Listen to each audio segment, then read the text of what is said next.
All right, so today I am hanging out with Eric, and this is my series I call I Got Questions. You all know what the first question is. Everything else, it comes off the cuff. So, Eric, what does being a content creator today mean to you? Well, today I think it means setting yourself apart, have a special sauce, but most importantly, have a passion that you can speak to because people respond to the energy that you're putting out into the world. People respond to passion. And if you bring that to the table in whatever way feels authentic to you, people are going to come and respond to that. So that can take the anxiety off of having to figure out what that next big thing is, that next project, that next idea. If you're just doing things with a sense of passion, people will come. All right, so that's a you brought up something dope. Why is it that you feel people have this anxiety? Hmm.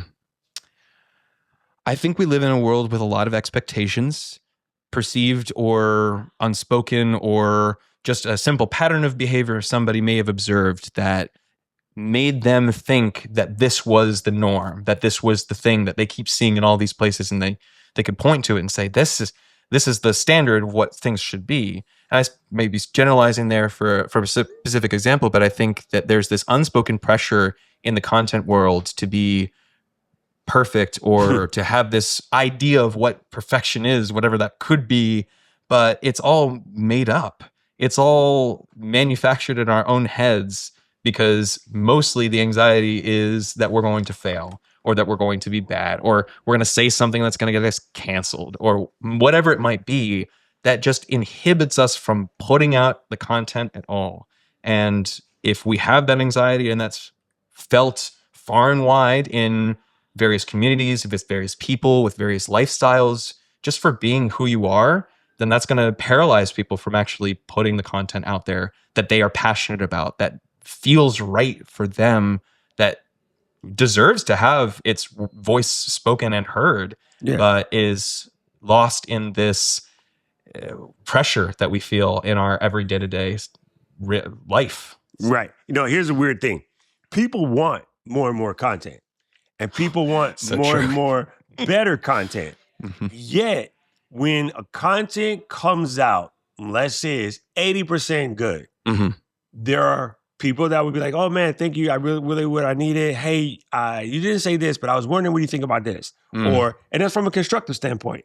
And then you got the destructive people who you could make a 99.96 banger and they're going to hit out the .004 like you stole some from their house. And Oh they man. wonder why their favorite creators don't create no more, right? Another thing that I think is something I talk to people about is like, listen, if you watch a video and you get any kind of feeling in your nethers about this video and you do not comment on that video, that's like eating at Eric's restaurant and not tip. Like a Right. comment is free, dog. Like take 2 seconds and tell that creator it was dope. Yes. Especially because Yes. so many other idiots got something foul to say. They need you to come through with the positivity. So too many people watch content, don't subscribe, and don't leave a positive feedback. Oh, I really love this creator. How come you're not subscribed? Right. Oh, I forgot. Oh, have you ever commented on? No, I just lurk. I was like, lurking ain't you being shy, bro. That's you stealing that person's work without paying them. How we Absolutely. get paid?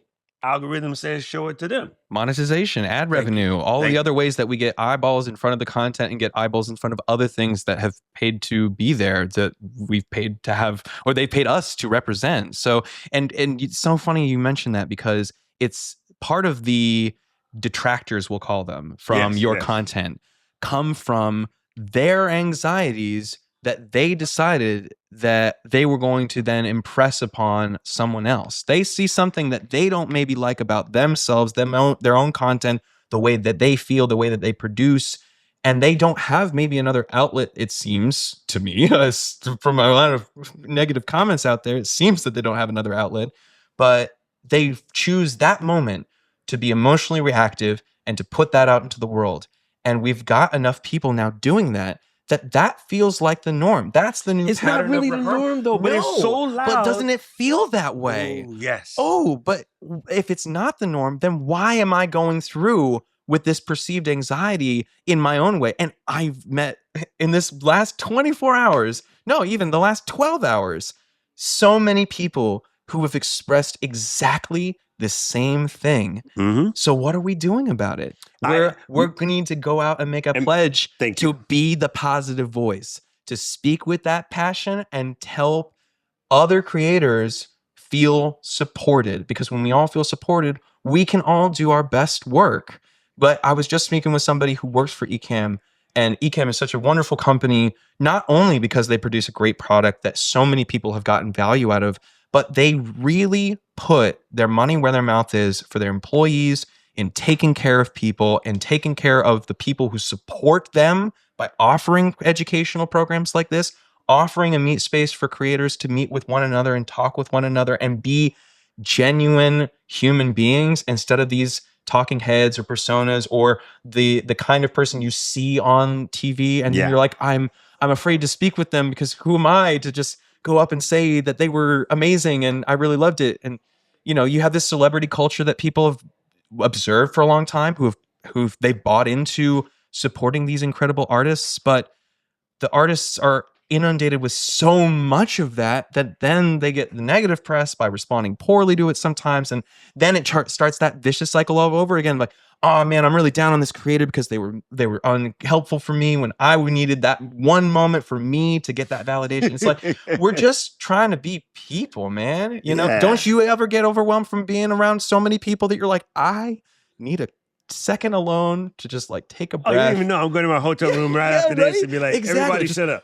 But content creators have a disproportionate amount that they are on, that they are putting out the energy. So they might be hearing me say like, speak with passion. It's like, who the heck is this guy I've never seen before showing up on Doc Rock's podcast trying to, tell me about how I should feel. But it is an intentional way that we can use our energy. You can choose to use it in this way that is negative, that's reactive, that's putting more negativity out into the world, which, believe me, we've got plenty of it already. We don't need no more. Straight up. Seriously. But if we are more thoughtful about how we can put positivity in the world, it will come back to you. I think that's called karma, if I'm not mistaken. Correct. So we need to be more thoughtful as human beings, as creators, as content producers, as content consumers. We need to be more thoughtful about how we are treating this. Facts. Listen, I don't know if y'all know this, but Eric is invited to the cookout. As we say in the hood, that was church. Yes! That was church. Yes! And don't try to season no food though. Just come no. Oh, food. No. All right, so I got one. Come as I am. I got another question for you. All right. What does Eric struggle with right now? Dude, it's all fear. It's all the anxiety of failure. I found out today through thinking in these creative content sessions that I am afraid of success. It sounds crazy. No, I don't. But I did it. But it is a thing that I am realizing about myself in reflecting on how I have been a producer so far, how I've worked with other people, but also how I've seen myself. I have been bogged down in this producer role where it's never good enough. I have this image of what it can be in my head.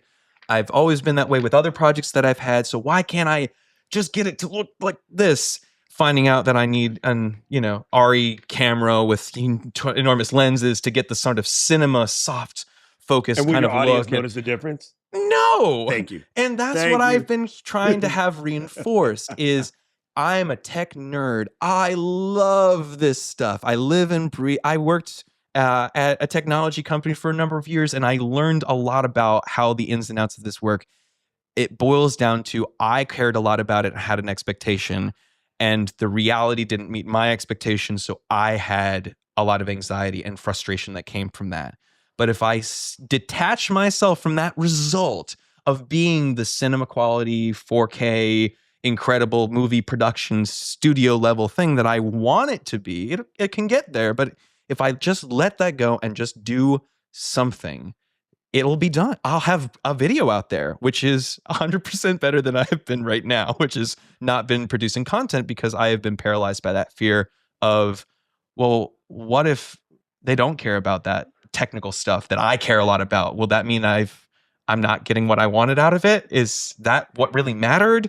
No, it wasn't ever what really mattered. What matters is that I'm able to speak with a passion about something that I love. And what I love is music. And what I love is working with other people and talking about philosophy and the nitty gritty meta stuff that seems to be a little bit too cerebral for some folks to kind of handle on the day to day. But I love talking about it Oh because man, it's I what watch makes us nothing but human. I watch nothing but philosophy. Yo, my time in Japan put me on the philosophy in dude.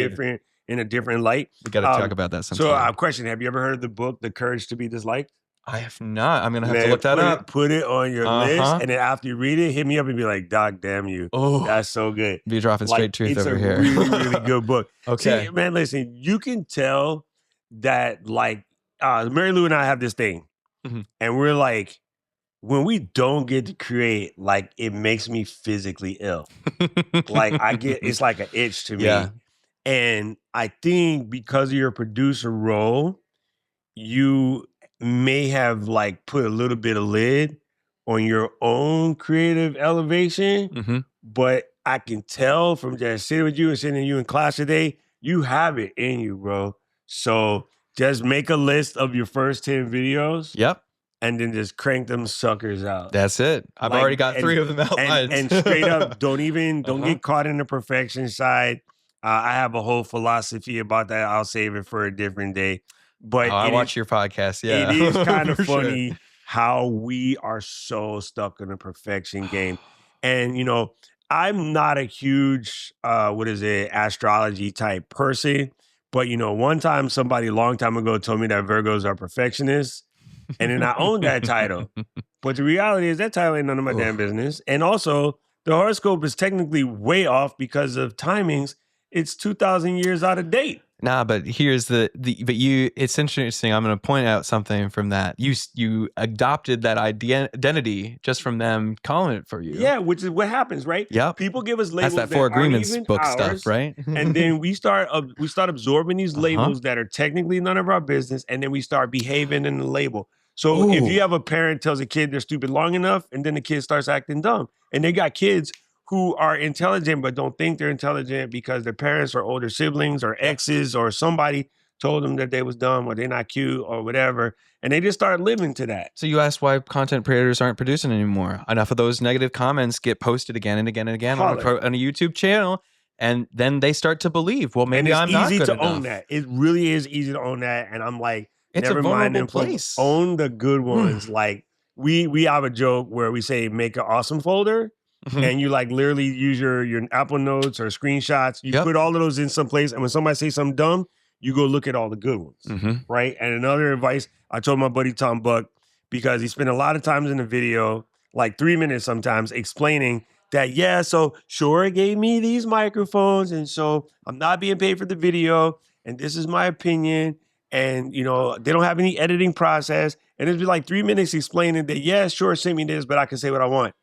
And I'm like, the only people who care about that are the idiots that tell you that Shure's paying you and they don't believe you anyway. So don't spend 3 minutes telling them that. Do the legal requirement. Shure sent me these microphones, but this is my content. Stop.